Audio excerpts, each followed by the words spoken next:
AJ, you guys get the lead early in the second quarter, and then they make some runs at you in the third and the fourth quarter again. Just look at the way you guys kind of stayed with it, answered back, but they made runs at you and able to kind of get this win. I feel like a couple games this season, in the second half, the opposing team kind of went on a run, and I feel like we kind of just folded. So it's been a big thing of understanding that there's 48 minutes and it's a game of runs, and they're going to have their runs, but at a certain time, we need to, lock ourselves down and defend the ball and get rebounds, and then we had our runs also. So. With the little number of players you've had and guys doing different roles, you're mixing and matching lineups with the last few games plus of injuries and everything else. Just, do you feel that you guys are beginning to come together now and learning the different things and expanding different things now? Yeah, for sure. I mean, I think the biggest part of that is just, going out and playing hard. I feel like if you go out and play hard and, you be in the right spot defensively, offensively, you understand what you're doing, whatever plays we're running, I think everything take care of itself. So I feel like the last, couple games, probably like 3-4 games, we actually went out and, left it all on the table so we could kind of live with those results.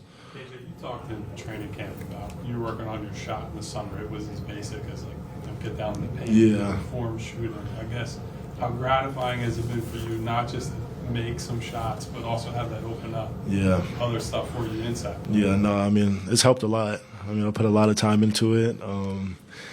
And me putting in the work versus me actually, having the confidence, those are like two different things, but I have the confidence, to understand the work I put in. And so each night I just try to go out and play as hard as I possibly can, play at a high level, and have my teammates back. So, I mean, I feel like that's why I've been successful, just trying to get my teammates open, being a major voice on the defensive end, and kind of just living with those results.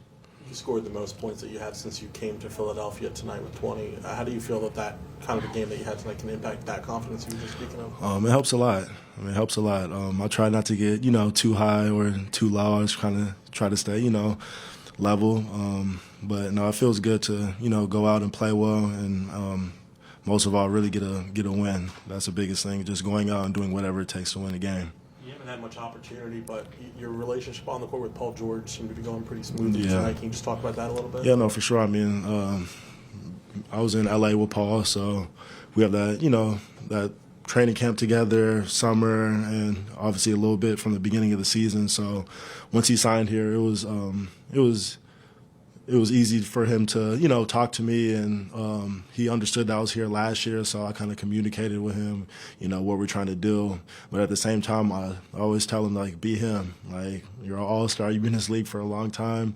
You're one of the best to do it. So on the offensive end, put the ball in the bucket, and on the defensive end, do what you do. So I feel now he's getting, more comfortable. Obviously, he's getting back healthy, but just getting these games, under his belt is helping him a lot. Even when he was still, getting back out there, just him being out there has opened the floor up for you guys a lot. Is that something you've noticed? For sure. I mean, even from when we played Wednesday versus them to today, you just feel, a big difference. I mean, there was a couple times we were in the game and we ran the play and we just threw it in the post to him and just let him ISO. So, I mean, we threw it into him one time and I cut down the middle because they have to double team. So they double teamed. I went and got a layup. We ran the same play again. We threw the ball to him. And they didn't want to double team because I knew I was cutting, and then he got a bucket also. So having him on the floor, he obviously brings a lot of attention, kind of like Joel, and helps, everybody else get opportunities to, cut and either score or take open shots. You shared the floor with Gershon quite a bit tonight. I think most of the close of the game as well. I guess, what have you learned about playing with him? How have you guys learned to play off of each other?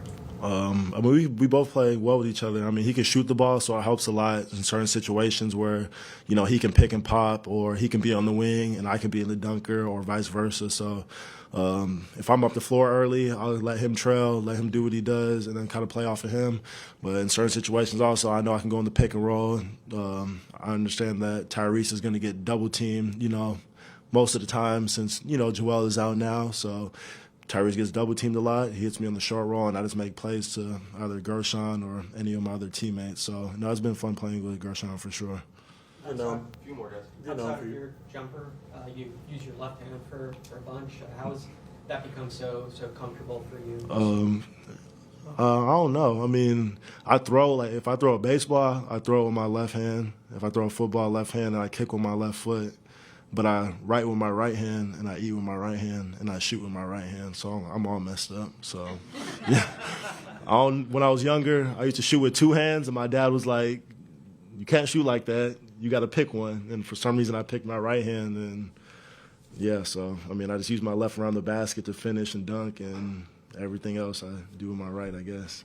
When did you actually commit to your right hand? That you said? I was young. I was super young. I mean, I was going to practice with my dad and stuff, and he probably got tired of seeing me go to the basket and shoot the ball like this.